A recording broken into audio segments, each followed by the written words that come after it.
بسم اللہ الرحمن الرحیم۔ السلام علیکم۔ آپ کا بھائی زید افضل ڈار آپ سب کو اپنے چینل لیونگ ان سعودی عربیہ میں خوش آمدید کہتا ہے۔ نئے آنے والے ناظرین سے میں گزارش کروں گا کہ وہ ہمارے چینل کو سبسکرائب کر لیں اور بیل آئیکن کو پریس کر لیں تاکہ ہماری تمام نئی آنے والی ویڈیوز ان تک آسانی سے پہنچ جائیں۔ آج سے 6 مہینے پہلے آپ کے بھائی نے آپ کو یہ نیوز دی تھی کہ اینٹی کور اپ لا، تستر یا کمرشل کنسیلمنٹ، یہ 3 ٹرمز اس کے لیے یوز ہوتی ہیں، کے بارے میں سعودی حکومت نے مہلت دی تھی 6 مہینے کے لیے۔ 23 اگست کی یہ خبر تھی، 23 اگست 2021 کی یہ خبر تھی۔ آپ کے بھائی نے آپ کو دی تھی کہ مہلت دی ہے سعودی حکومت نے 6 مہینے کے لیے اپنے اس کنڈیشن کو، اپنے اس حالت کو درست کرنے کے لیے۔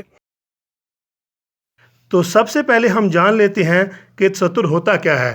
یہاں پر تستر سے مراد وہ کاروبار ہے جس میں ایک اجنبی شہری کسی سعودی شہری کے نام پر کاروبار کرے اور اس کے عوض اس کو کوئی منتھلی فکسڈ اماؤنٹ دیتا رہے اور باقی اس کاروبار سے جتنا بھی فائدہ ہو وہ اس اجنبی کو ملتا رہے۔ ایسے کاروبار میں 2 قسم کی خطرناک صورتحال پیدا ہو سکتی ہیں۔ ایک یہ کہ وہ اجنبی کوئی ایسا اللیگل کام، کوئی غیر قانونی کام کرے جس کے لیے اس سعودی کے لیے پریشانی کا باعث بن جائے، یا وہ سعودی کیونکہ کاروبار پر ہے وہ آگے ٹیک اوور کر لے اور اس اجنبی کو اس کاروبار سے بے دخل کر دے۔ اب اس کا حل سعودی حکومت نے بتا دیا ہے، اور اس کا حل یہ ہے کہ یا تو وہ پورے کا پورا کاروبار سعودی اس کو خود ٹیک اوور کر لے اور اس کو چلائے، دوسرا یہ کہ وہ کاروبار اس اجنبی شہری کے نام پہ چلا جائے اور وہ اس کو چلائے، تیسرا یہ کہ اب وہ دونوں شراکت کر لیں، دونوں پارٹنر بن جائیں اور اس کاروبار کو چلائیں، اور چوتھا یہ کہ کوئی اجنبی شہری کی جگہ پہ سعودی کسی اور شہری کو انٹروڈیوس کر لے، یا اپنے شہری کو یا کسی اور اجنبی شہری کو اس کاروبار میں شامل کر لے۔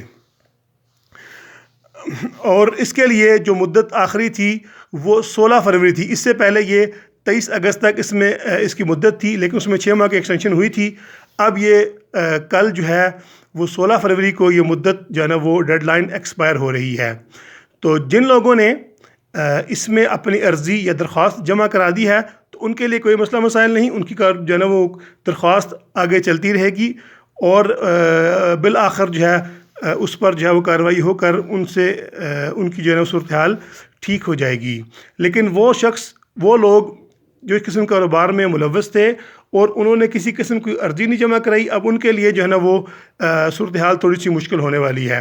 امید کرتا ہوں کہ میری اس خبر سے میرے بھائیوں کو فائدہ ہوا ہوگا، اور مجھے امید ہے کہ میرے بھائیوں کو یہ خبر پسند آئے گی اور یہ میری ویڈیو پسند آئے گی۔ اگر تو میری ویڈیو آپ لوگ کو پسند آتی ہے تو اس کو لائک کر دیں، اور ریکویسٹ کروں گا ایک بار پھر میرے چینل کو سبسکرائب کر دیں، اور ساتھ ہی ساتھ اس ویڈیو کو مزید شیئر کر دیں تاکہ سب لوگوں تک یہ اہم خبر پہنچ جائے۔ بہت بہت شکریہ۔ اللہ حافظ۔